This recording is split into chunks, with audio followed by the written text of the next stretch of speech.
बणिजी मुसाफिर अजु मवञा थो शहर अबाणो छॾियूं नाना। बणिजी मुसाफिर अजु मवञा थो शहर अबाणो छॾियूं नाना। हिन लश्कर में साणो सफ़र में नीगरड़ा बि गॾियूं नाना। बणिजी मुसाफिर अजु मवञा थो शहर अबाणो छॾियूं नाना।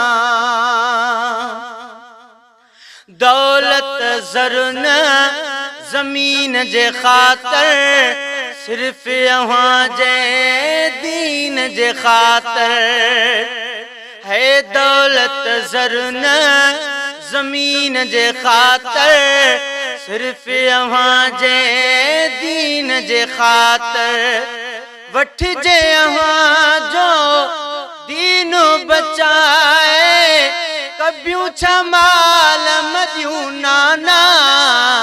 बणिजी मुसाफिर अजु मवञा थो शहर अबाणो छॾियूं नाना। बणिजी मुसाफिर अजु मवञा थो शहर अबाणो छॾियूं नाना। है मक़सद मुंहिंजो ही आ वञण में हर जाचे जियां ज़िक्र ॿुधण में। मक़सद मुंहिंजो ही आ वञण में हर जाचे जियां ज़िक्र ॿुधण में। लॾड़ो खयूं हिन भूई भलारीअ मौत वञाए लॾियूं नाना।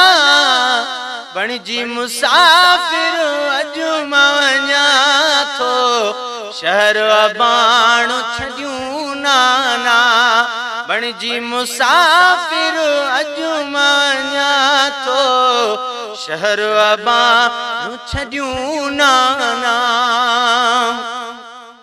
हर कंहिं जो थिए दीन ॾे लाॾो ॾिसण थो चाहियां अहिड़ो ॾिहाड़ो। हर कंहिं जो थिए दीन ॾे लाॾो ॾिसण थो चाहियां अहिड़ो ॾिहाड़ो। एतिरो दूर ही मंशूर नाल वञा थो नियूं नाना। बणिजी मुसाफिर अजु मवञा थो शहर अबाणो छॾियूं नाना। बणिजी मुसाफिर अजु मवञा थो शहर अबाणो छॾियूं नाना। सख़्तियूं पंहिंजे सिर ते चाया नंढपिण वारो हद निभाया। सख़्तियूं पंहिंजे सिर ते चाया नंढपिण वारो हद निभाया। दुश्मन तरफ़ा सम्झा थो मां साज़िशूं थींदियूं वॾियूं नाना। बणिजी मुसाफिर अजु मवञा थो शहर अबाणो छॾियूं नाना। हिन लश्कर में साणो सफ़र में नीगरड़ा बि गॾियूं नाना।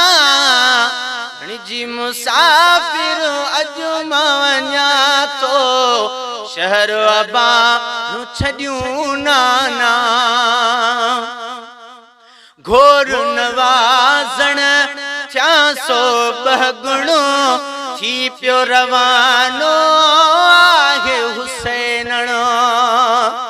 घोर नवाज़ण थिया सो बहगुणो थी पियो रवानो आहे हुसैनणो।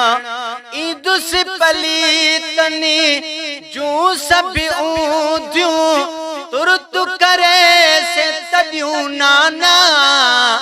बणिजी मुसाफिर अॼु मां वञा थो शहर बाणो छॾियूं नाना हिन लश्कर में साणो सफ़र में नी गरड़ा बि गॾियूं नाना बणिजी मुसाफिर अॼु मां वञा थो शहर बाणो छॾियूं नाना।